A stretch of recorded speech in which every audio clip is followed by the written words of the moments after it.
Namo tassa bhagavato arahato sama sambuddhassa. Namo tassa bhagavato arahato sama sambuddhassa. Namo tassa bhagavato arahato sama sambuddhassa. Etete bhikkhave ubbo ante anupagama majjhima patipadha tatagatena abhisambuddhati.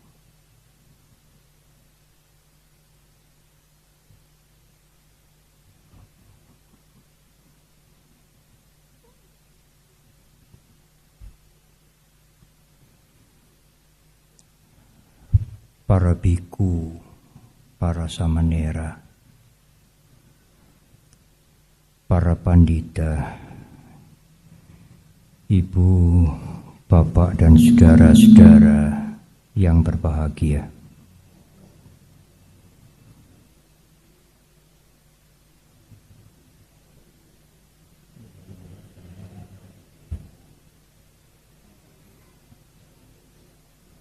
Izinkan saya menyapa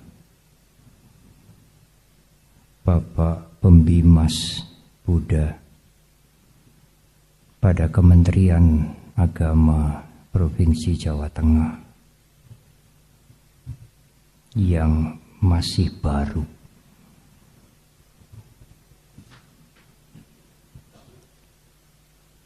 Bersama kita juga Bapak David Hermanjaya, Ketua Permabudi Pusat, Bapak Suhandoko, Bapak Saring, penyelenggara Bimas Buddha yang rajin ke Wihara Mendut,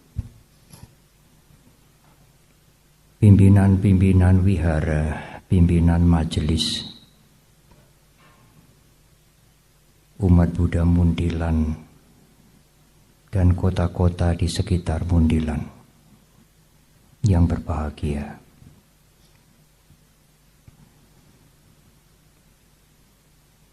Mundilan sudah kurang lebih 60 tahun, lebih dari setengah abad, mengenal ajaran Guru Agung kita, Buddha Dhamma. Tetapi selama 60 tahun, lebih dari setengah abad, baru kali ini perayaan Waisak dihadiri oleh pembimas kita.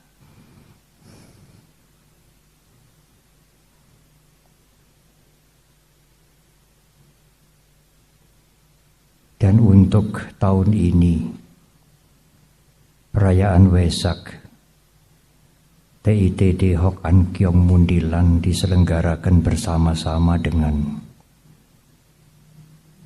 Pembimas Buddha Jawa Tengah dan penyelenggara Bimas Buddha Magelang. Memang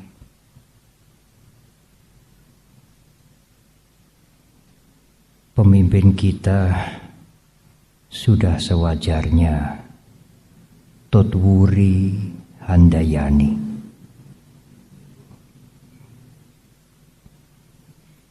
Ibu, bapak dan saudara,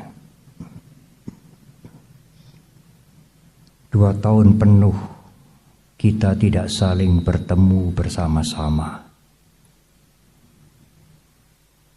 Peringatan-peringatan hari suci termasuk Waisak, persembahan sangga kepada sangga di bulan Katina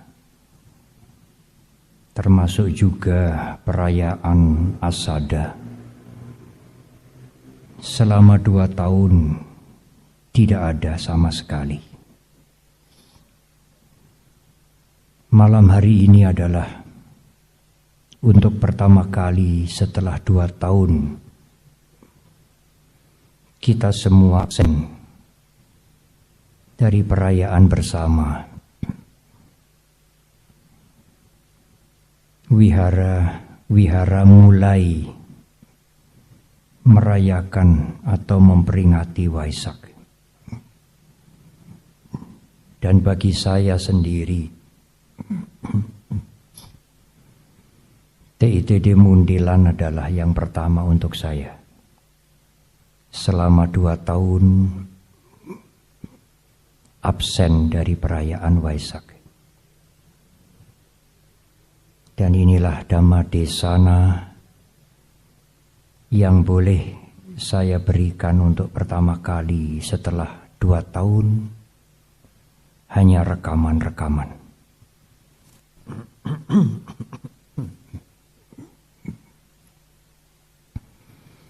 Ibu, bapak, dan saudara-saudara, kalau saudara-saudara kami Muslim merayakan Idul Fitri dengan semarak, tahun ini umat Buddha juga tampaknya ingin merayakan Waisak dengan semarak.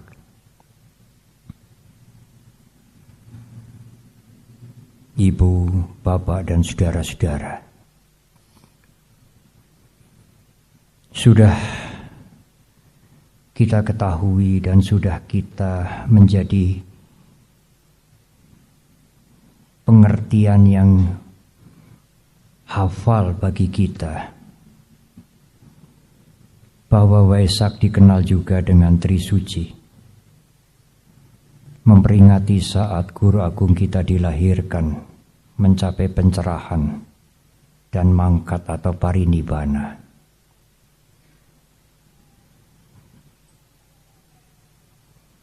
Guru Agung kita mengalami sendiri 2 periode kehidupan beliau yang sangat ekstrim, seperti 2 macam kutub yang berlawanan. 29 tahun Pangeran Siddhartha hidup dalam kemewahan, kenikmatan kalau boleh disebutkan demikian, kemegahan sebagai putra mahkota. Apalagi sang ayah khawatir kalau anaknya meninggalkan istana seperti diramalkan oleh Asita. Maka kemegahan, kenikmatan, kemuliaan di istana itu seperti mungkin tiada bandingnya bagi Siddhartha.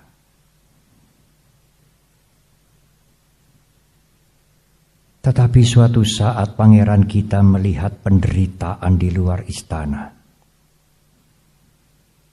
Penderitaan itulah yang menjadikan turning point, titik balik.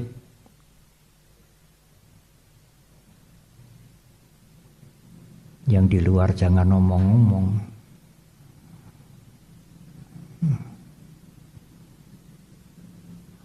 Yang membuat Siddhartha kemudian menjadi tidak tertarik lagi dengan kehidupan di istana.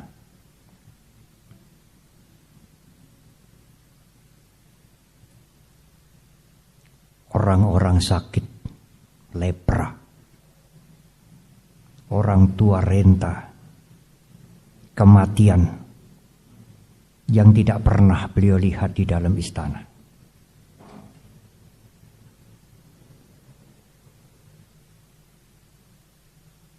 Ibu, bapak, dan saudara-saudara, ada satu komentar yang mengatakan bahwa penderitaan yang dilihat oleh Pangeran Siddhartha itu begitu kuat pengaruhnya sehingga membalikkan turning point bagi Siddhartha. Yang di istana tidak menarik lagi.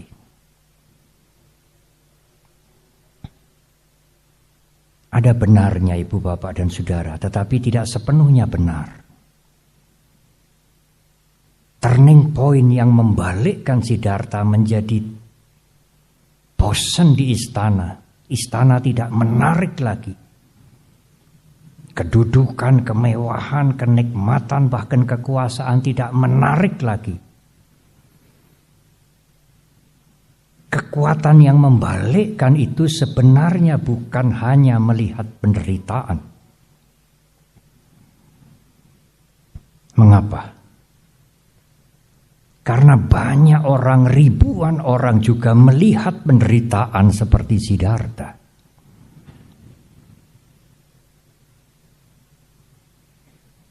Dan mereka tidak peduli. Melihat penderitaan, melihat kesengsaraan, banyak sekali yang kita semuanya ini melihat penderitaan itu. Tetapi tidak peduli seperti Siddhartha. Kalau peduli ya ala kadarnya saja. Memberikan bantuan ala kadarnya, kasih sembako.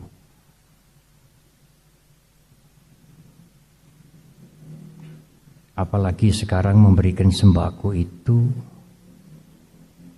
menjadi konsumsi medsos, pameran. Yang lain tidak peduli.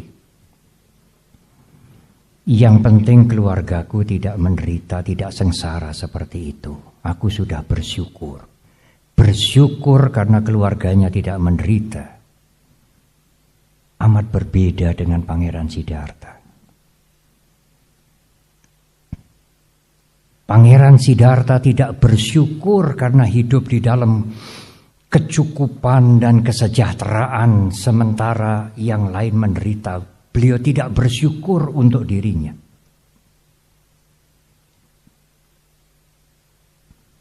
Beliau peduli kepada mereka yang menderita. Dan kepedulian Siddhartha itu total, saudara. Tidak sekedar memberikan bantuan, makanan, pakaian, dan lain-lain. Kepedulian Siddhartha adalah kepedulian total. Siddhartha meninggalkan istana untuk mencari jalan bagaimana mereka-mereka itu supaya tidak menderita. Apakah ada jalan untuk menolong makhluk-makhluk supaya tidak menderita? Tidak sekadar membantu ala kadarnya. Kalau kita berpikir sejenak, apakah ada manusia besar yang sebanding dengan Siddhartha? Siddhartha tidak berawal dari orang miskin yang hidupnya kekurangan. Siddhartha tidak berawal dari orang yang menderita seperti yang dia lihat.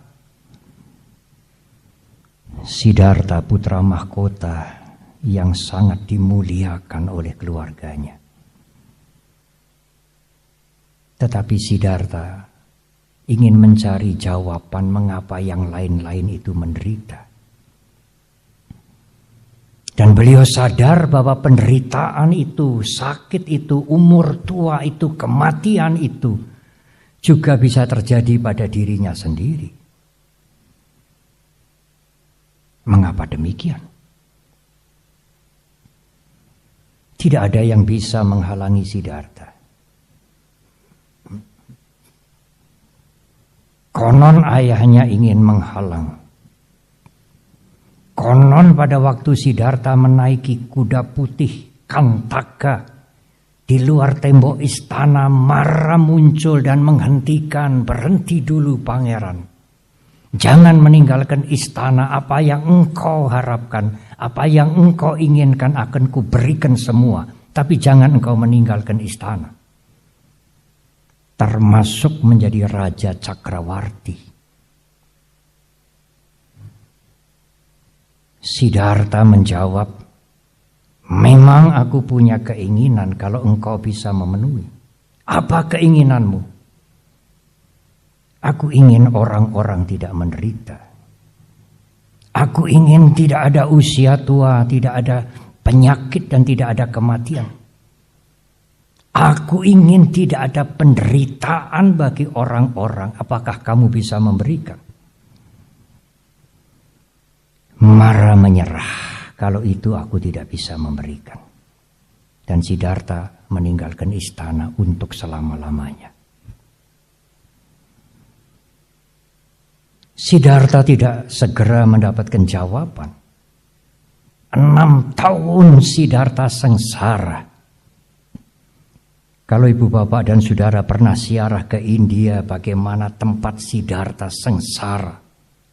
Bukit yang gersang di gua yang sempit.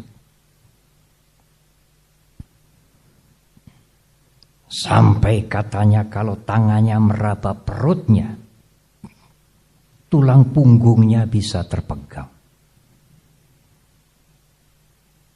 Tidak ada orang yang menderita seperti Siddhartha. Untuk siapa ia menderita? Untuk menolong orang-orang makhluk-makhluk yang sengsara.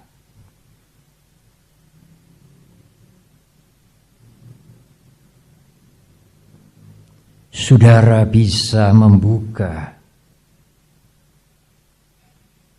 perjalanan sejarah umat manusia, tapi sulit menjumpai manusia besar seperti Siddhartha yang berjuang seperti itu.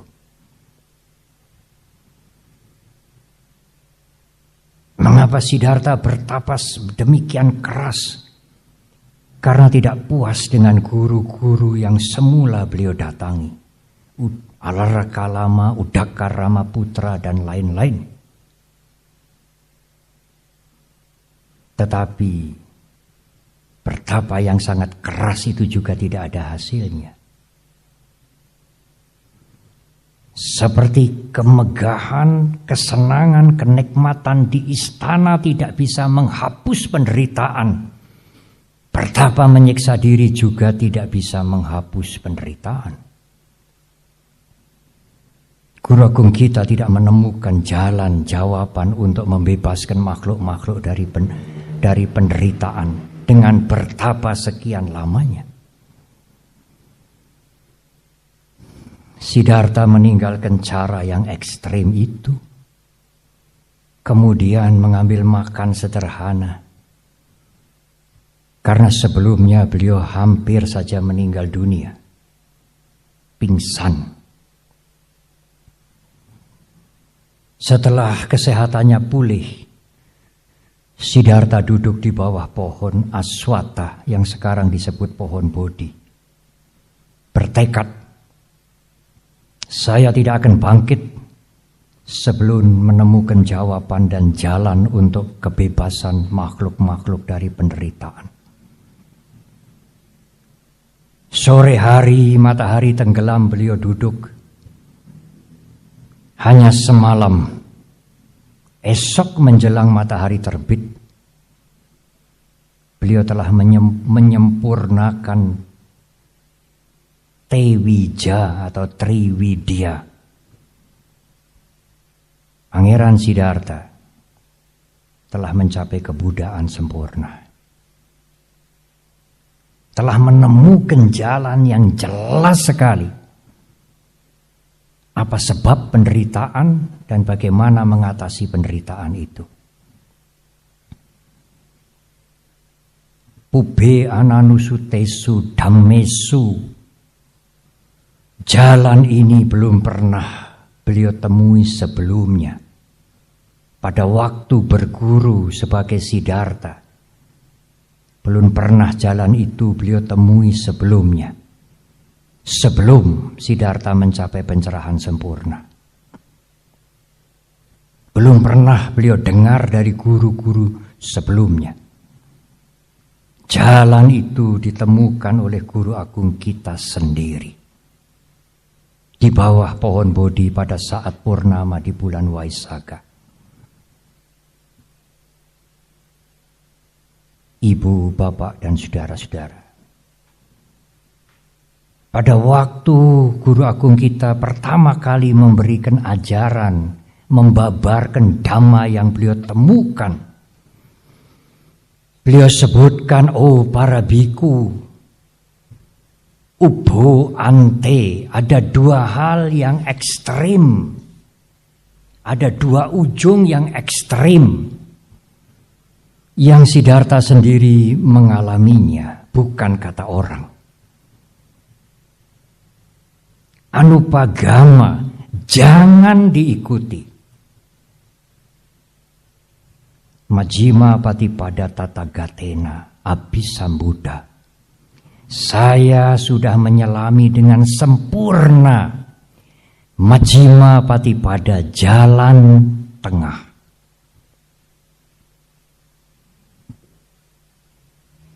Itu dinyatakan oleh guru agung kita dalam khotbah beliau yang pertama. Majjhima Patipada Tatagatena Abhisambuddha. Tathagata telah menyelami dengan sempurna Abhisambuddha. Majjhima Patipada, jalan tengah. Ubo ante anupagama, dua hal yang ekstrem itu, anupagama, jangan diikuti. Karena kenikmatan indriawi, kenikmatan hawa nafsu itu tidak membebaskan penderitaan, tetapi bertapa menghancurkan jasmani selama bertahun-tahun juga ekstrim, yang tidak menyelesaikan penderitaan. Tinggalkan itu, anupagama. Dan inilah jalan tengah yang telah aku sempurna menyelaminya, sebagai jalan untuk menyelesaikan penderitaan. Ibu, bapak, dan saudara, saya ingin memberikan catatan sedikit. Karena tidak banyak, tetapi ada yang salah mengerti. Guru agung kita menemukan dhamma yang telah beliau selami dengan sempurna itu Majjhima Patipada, jalan tengah. Tetapi jalan tengah itu bukan jalan kompromi. Ambil ini sedikit, ambil itu sedikit. Tidak. Ubo ante anupagama, dua yang ekstrem ini jangan diikuti. Jangan diikuti. Sama sekali. Bukan diambil sedikit-sedikit. Jalan tengah bukan jalan kompromi. Jalan tengah bukan jalan hibrid, saudara. Masa pandemi ini semua ngerti hibrid. Hibrid itu sedikit sini, sedikit situ. Separuh hadir, separuh online. Separuh-separuh itu hibrid. Majjhima Patipada, jalan tengah, bukan jalan kompromi, bukan jalan hibrid. Jalan yang ditemukan oleh guru agung sendiri. Yang bukan kedua jalan yang ekstrim ini.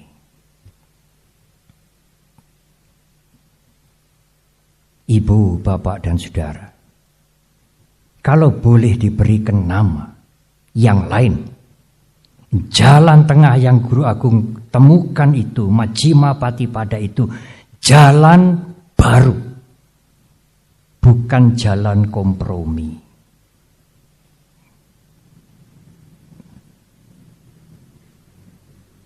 Karena apa?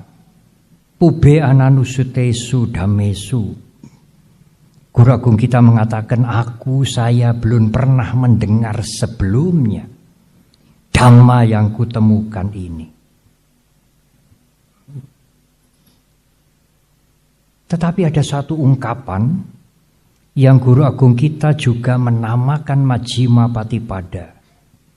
4 kebenaran Arya termasuk Majjhima Patipada, 8 unsur jalan tengah, jalan utama itu Purana Magga, Purana Marga. Beliau pernah menggunakan sebutan itu. Purana Marga artinya jalan yang tua, jalan yang kuno. Apa artinya itu? Tua atau kuno bukan berarti jalan yang sudah lama dari leluhur Raja Suddhodana, bukan. Purana Marga artinya jalan yang pernah ditemukan oleh para Buddha yang lampau-lampau. Bukan oleh keluarga Siddhartha, keluarga Raja Suddhodana, bukan. Jalan yang ditemukan dan juga yang disadari oleh para Buddha yang lampau. Ibu, Bapak, dan Saudara, saya akan menggunakan waktu ini dengan sebaik-baiknya. Apalagi perayaan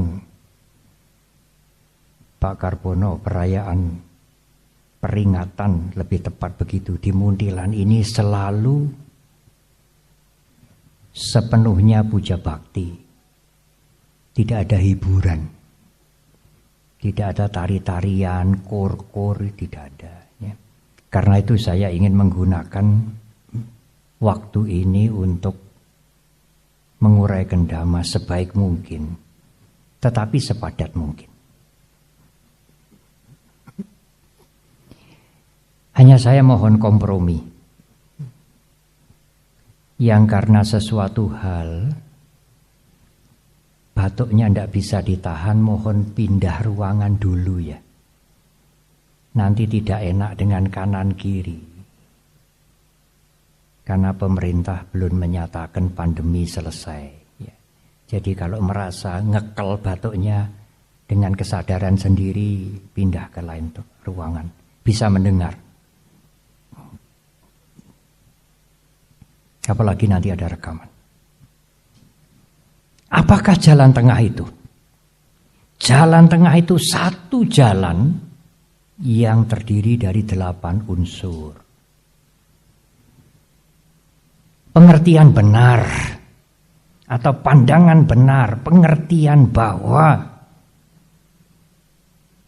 ada kebaikan dan ada keburukan, ada perbuatan baik dan ada perbuatan buruk. Pandangan atau pengertian tentang hukum karma, begitulah jelasnya.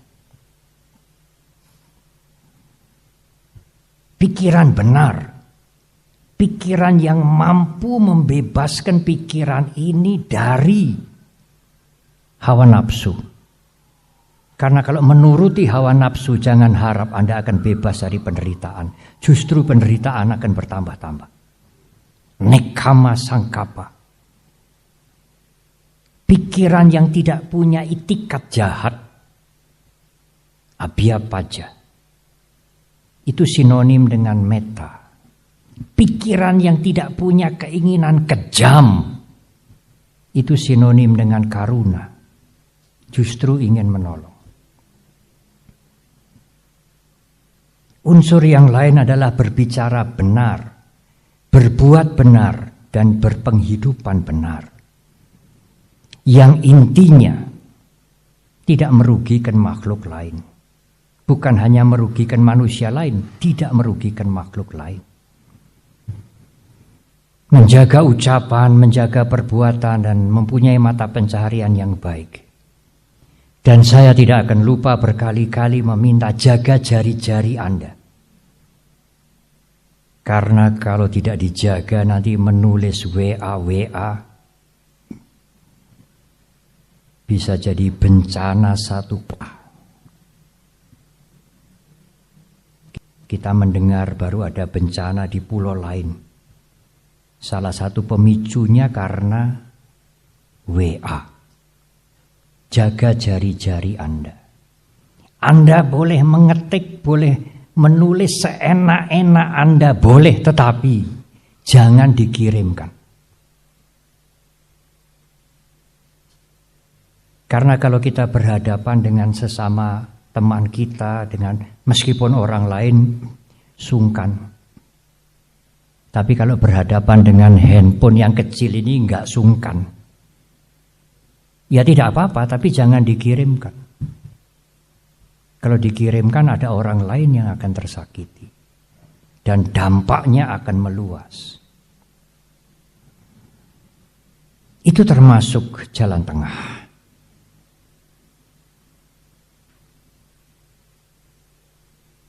Selain berbicara benar, berbuat benar, berpenghidupan benar, berusaha benar, usaha ke dalam. Bukan usaha apa Pak Tanjin? Bukan usaha bahasa Medan apa? Cosengli Gangtau. Bukan usaha benar, bukan itu. Usaha ke dalam. Mencegah kebiasaan yang buruk, tidak melakukan, mengembangkan yang buruk, memperbesar hal-hal yang baik, menambah hal-hal yang baik.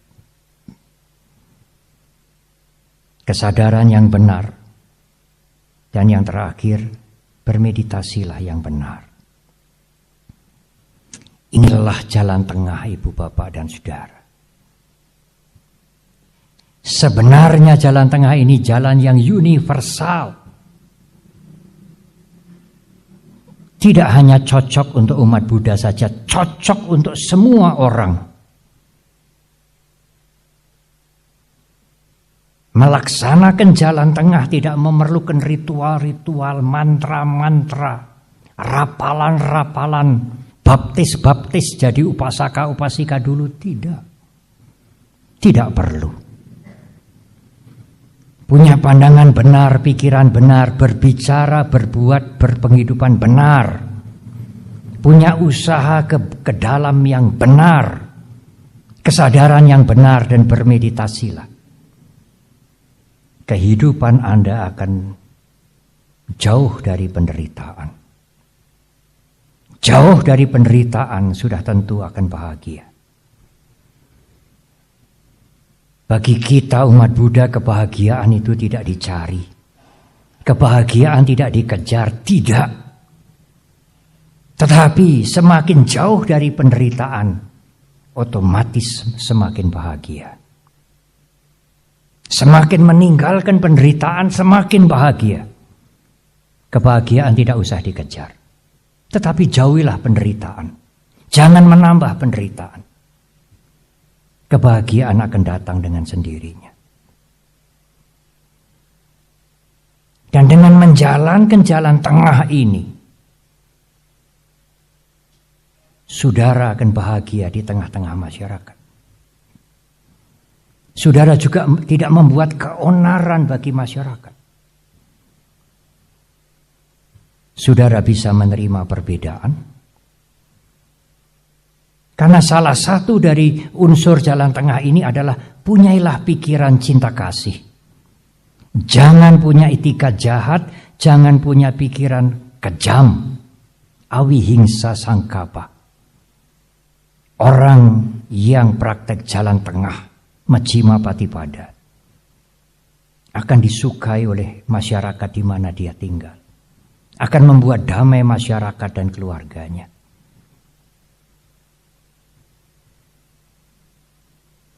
Orang yang melaksanakan jalan tengah sudah tentu melaksanakan moderasi beragama. Sebenarnya Ibu Bapak dan Saudara-saudara, dalam ajaran Guru Agung kita, jalan tengah itu bukan sikap keberagamaan saja, bukan. Tetapi jalan tengah itu adalah ajaran sentral agama Buddha. Jalan tengah adalah ajaran pokok agama Buddha. bukan semata-mata cara beragama, bukan. Majjhima Patipada jalan tengah justru ajaran sentral agama Buddha. Bagi ibu bapak dan saudara yang sudah agak sepuh-sepuh yang tidak mengikuti apa itu beragama dan keberagamaan, mungkin agak sedikit tidak bisa membedakan ya, tidak apa, dengar saja.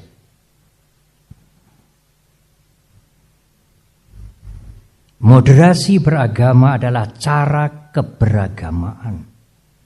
Tetapi jalan tengah justru ajaran sentral agama Buddha. Dan karena jalan tengah menjadi ajaran sentral agama Buddha, siapa yang melaksanakan jalan tengah pasti dia akan menjadi umat beragama yang baik, yang moderat, yang toleran, yang tidak mungkin mengganggu siapapun, termasuk makhluk-makhluk, bukan hanya manusia.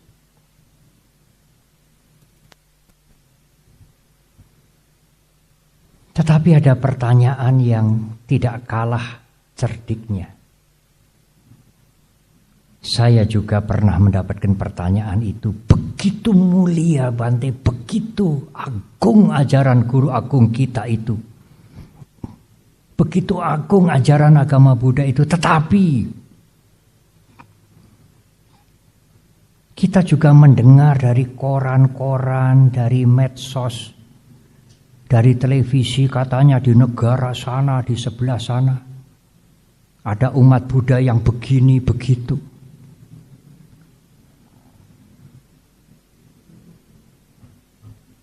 Memang sulit menjawab. Karena perilaku mereka itu tidak ada di dalam kitab suci, meskipun hanya sepotong kalimat.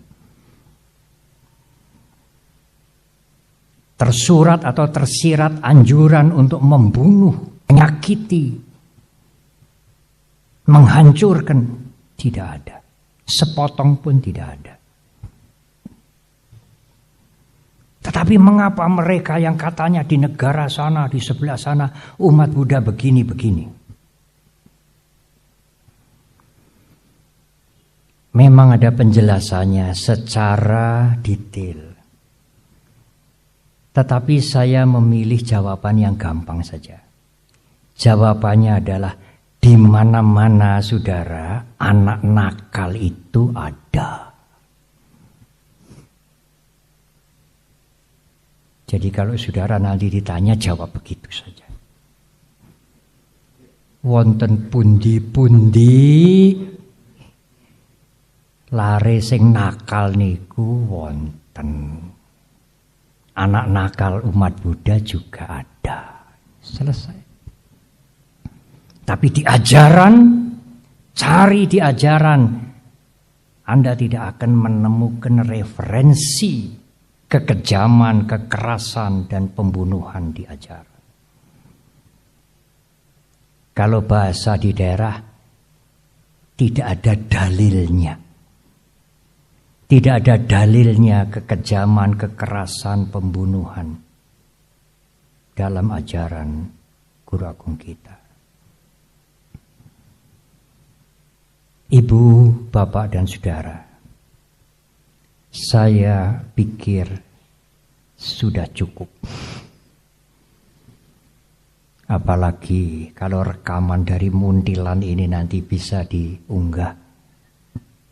Sekarang khotbah di sini sama dengan khotbah di seluruh Indonesia. Marilah kita dengan ketekunan, dengan keuletan, meskipun banyak tantangan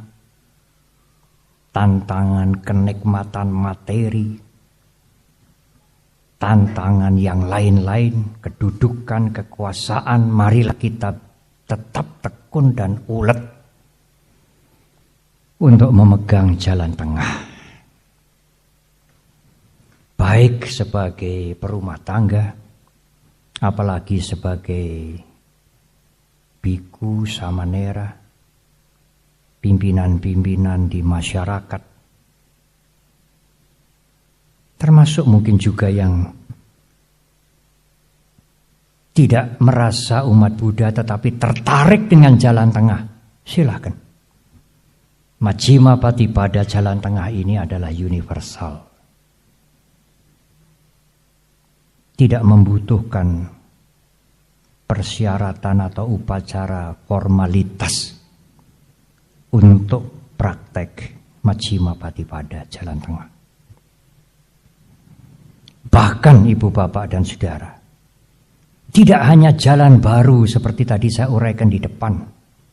Jalan tengah ini adalah jalan yang mengatasi duniawi. Lokuttara Magga. Lokuttara Marga dalam bahasa Sanskerta. Karena Arya Atangika Magga ini ada Lokia Magga, ada Lokuttara Magga. Kalau seseorang sudah mencapai kesucian, Sotapanna dan seterusnya, dia masih praktek jalan tengah, tetapi prakteknya disebut Lokuttara Magga. Tidak seperti kita, Lokia Magga. Jalan tengah adalah jalan yang beyond, mengatasi semua jalan yang lain. Tidak hanya meninggalkan kedua kutub yang ekstrem, tinggalkan, bukan jalan kompromi, bukan jalan hibrid. Jalan tengah juga beyond jalan-jalan yang lain. Karena dengan jalan tengah kita akan terbebas dari penderitaan untuk selama-lamanya. Ubo ante anupagama Majjhima Patipada Tathagatena Abhisambuddha. Tinggalkan dua hal yang ekstrim, jangan mengikuti. Inilah jalan tengah yang telah sempurna diselami oleh Tathagata, Guru Agung kita, yang membebaskan makhluk-makhluk dari penderitaan. Selamat merayakan Tri Suci Waisakha. Semoga semua makhluk berbahagia. Terima kasih.